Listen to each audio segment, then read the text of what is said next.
জালটা দেওয়ার কারণটা কি আপনাদের কি রয়েছে জানতে আজ থেকে 30 বছর আগে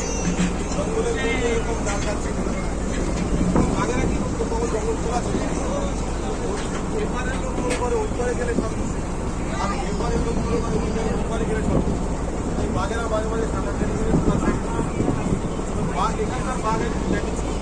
অর্থাৎ আমাদের অনেক জঙ্গল আছে অনেক জঙ্গলে অনেক জায়গায় বাঘও আছে বাঘ আছে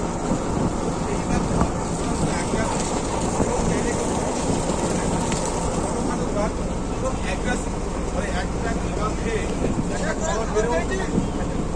সুযোগ পেলে 1, 2, 3, 4, 5, 6, 7টা পর্যন্ত মারা রেকর্ড আগে 23 বছর আগে যখন জঙ্গল খোলা ছিল তখন বাঘেরা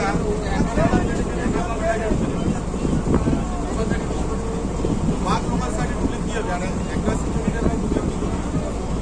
মানুষ গরু ছাগল হাঁস মুরগি একদম দেবে আবার যখন জীবজলই ভুলে যাবে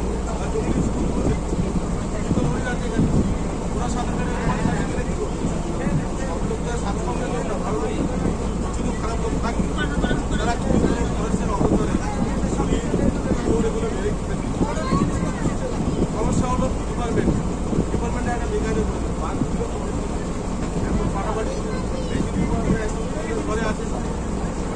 বেশি করে থাকে তো বাঘ যখন একটা বাঘের চামড়ার দাম রাখে এক মাস মূল্যবান জিনিস